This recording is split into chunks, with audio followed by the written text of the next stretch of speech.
the next workout is our core strengthening session.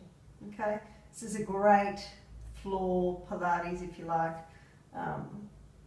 X training session. X training is the latest buzz in trunk strengthening.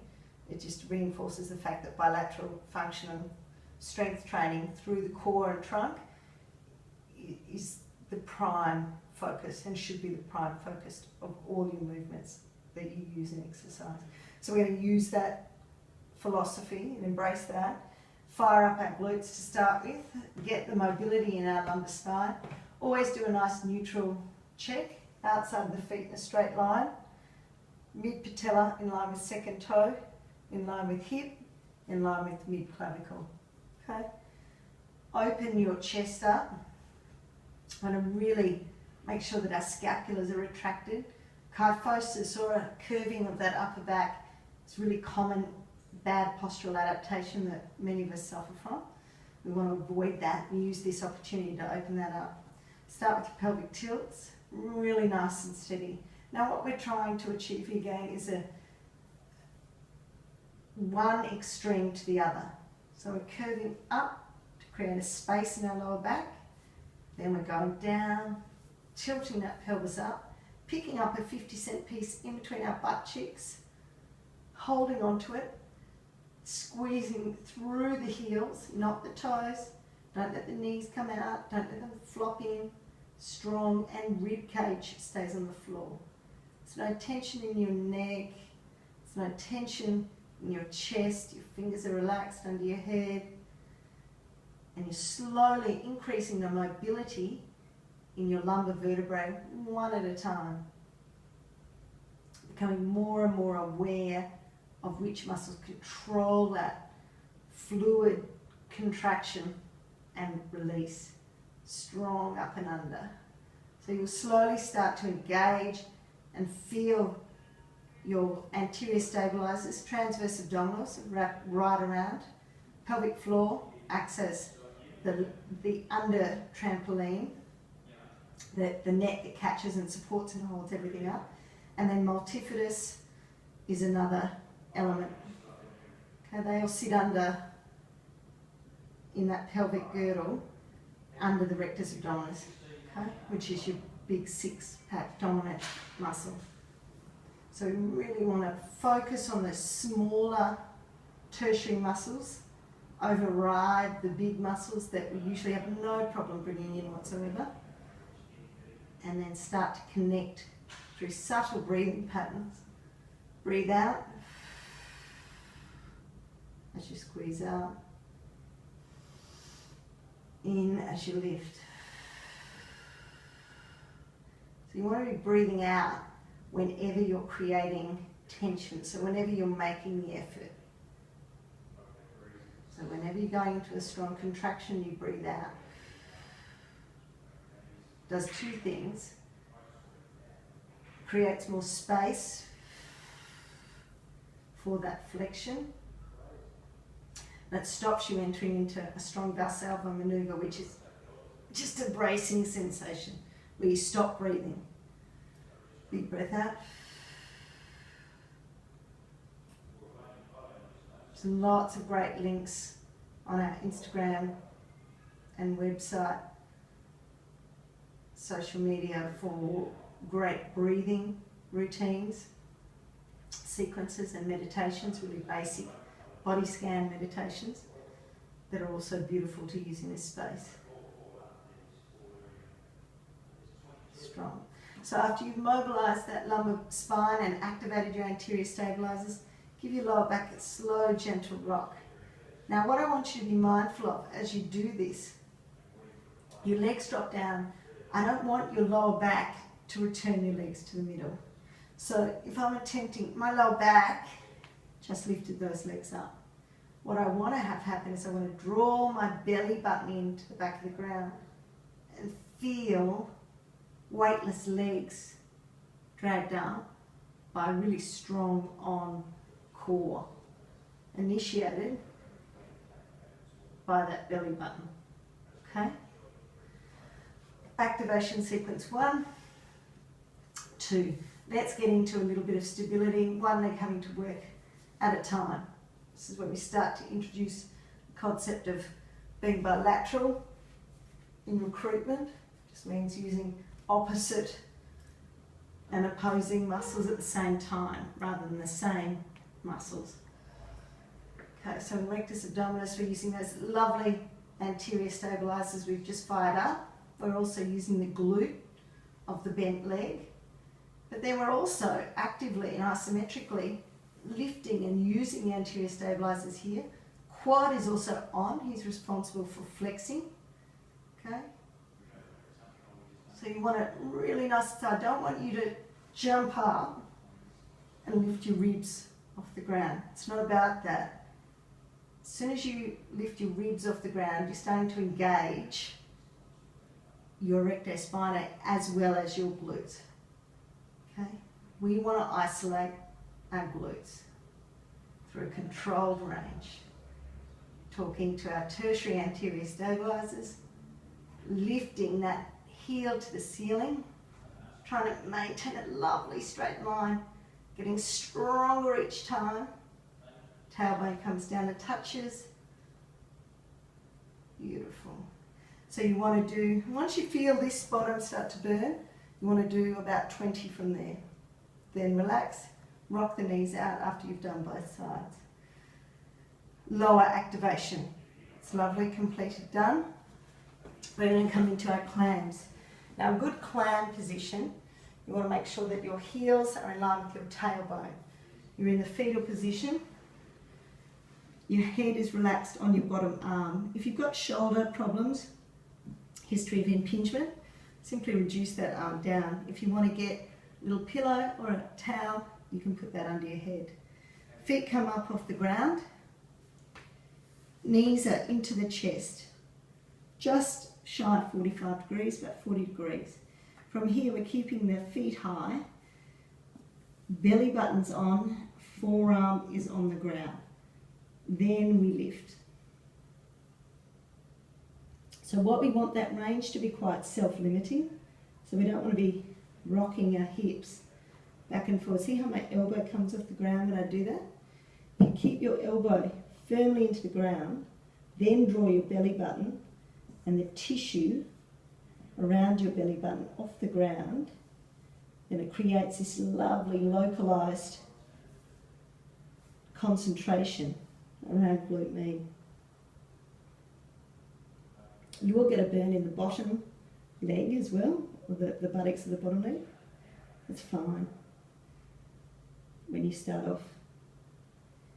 You want to do, once you start to feel it burn again, you want to do about 20 from there. Okay. After that, rest and rub. Level 2, you add on an extension. So you do your basic clams, then you relax the top leg, bottom leg, extend the top.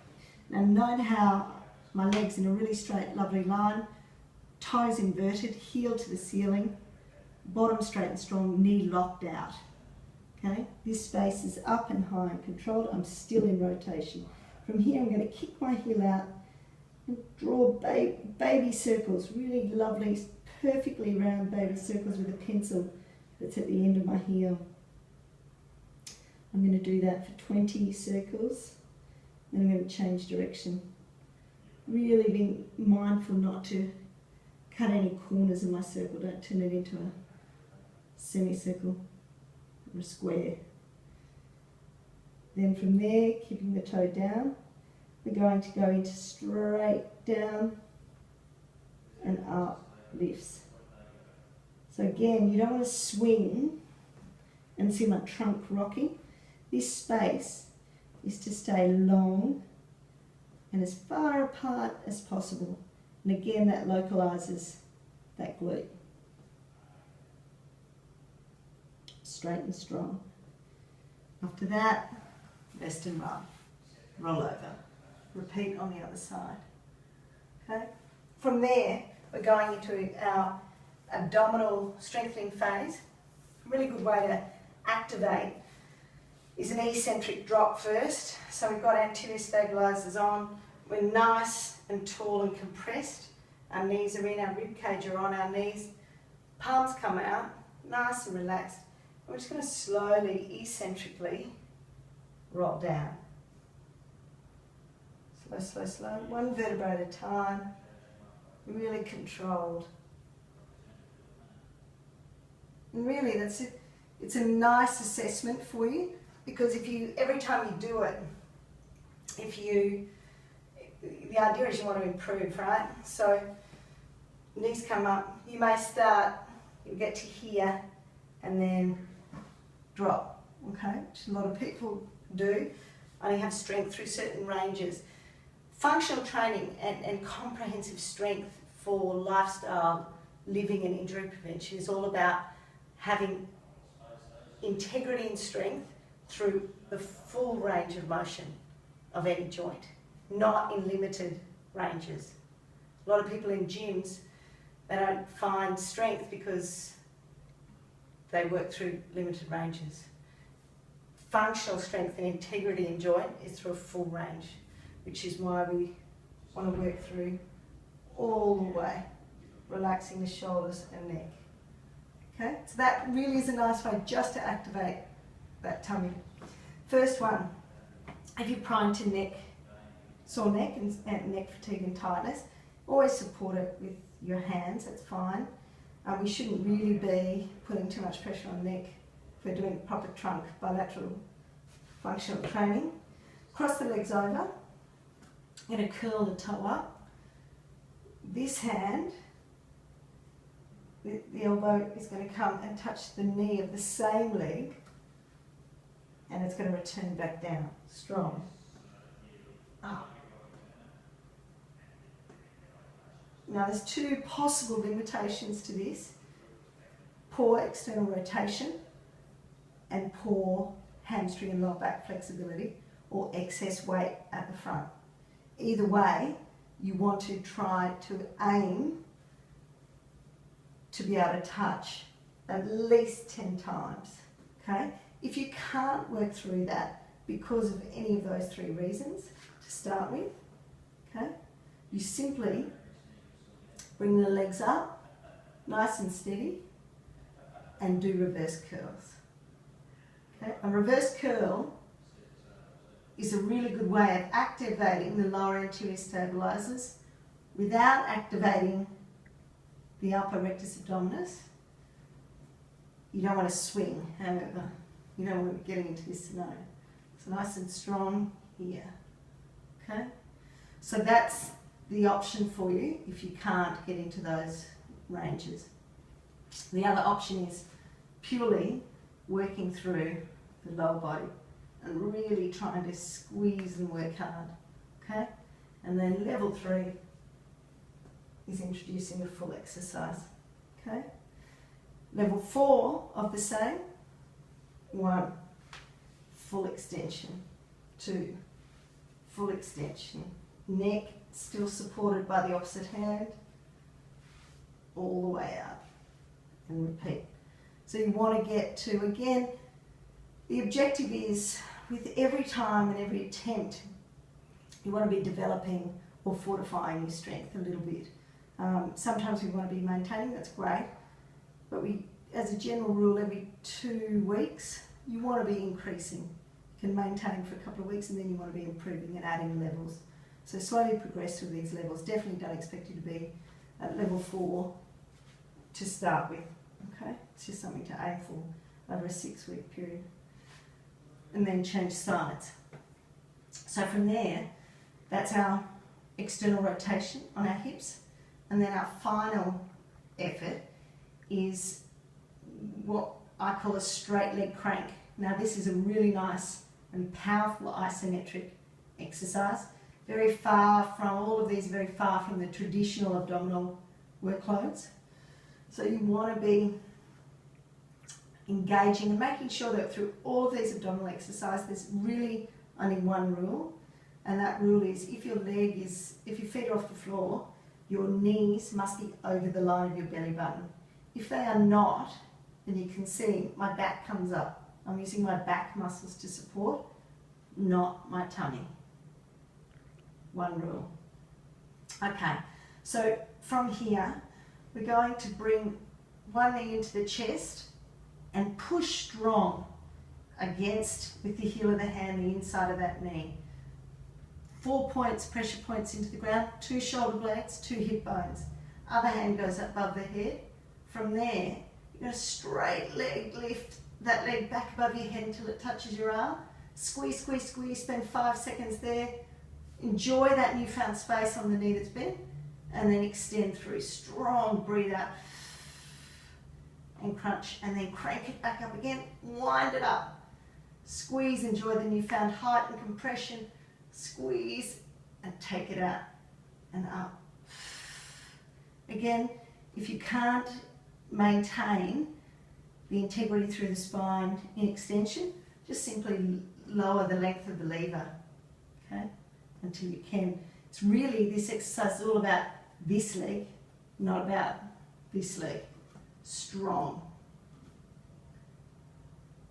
Squeeze. So no matter what you're doing, whether your leg's at full extension or half, you should be able to get good compression and bilateral strength so that you're activating left lower stabilizers and upper rectus abdominis, hence the bilateral reference. And then that's an isometric contraction, and then you've got your eccentric to concentric on the opposing sides, okay? And then the lifts on the second. Pretty comprehensive abdominal set from there. And then we're going to roll over. From here, being able to maintain a really good plank and trunk is a really basic postural entitlement. You need to be able to maintain a plank for at least 2 minutes to have good trunk strength. A lot of people attempt their planks in a really poor body position. Your elbows need to be under your shoulders. Palms up so you're not gripping, and you lift.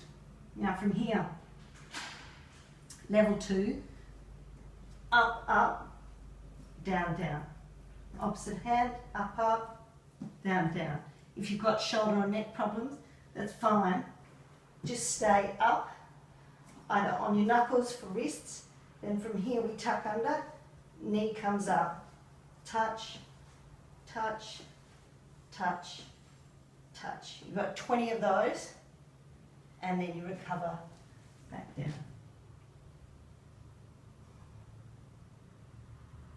Finish off that really solid core set. We must look at the obliques. We've worked out glutes, anterior stabilizers, rectus abdominis. We're looking at obliques now, okay? So from here, we want a really strong position from our elbow again. Palm up. If you have your palm down, you're gripping through your upper traps. Palm up, shoulder blades down. Hand up to the sky. You want to come up. From that position, just drop your hip and squeeze up. Strong and lift. Middle finger up and reach. Squeeze. And you want to repeat that 15 to 20 times. Once you finish that, roll out, nice stretch. Push back into active recovery.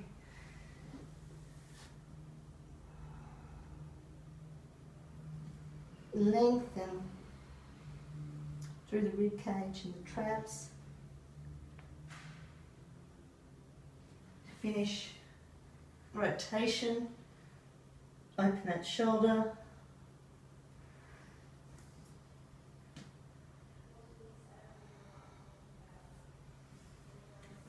And you're ready to go.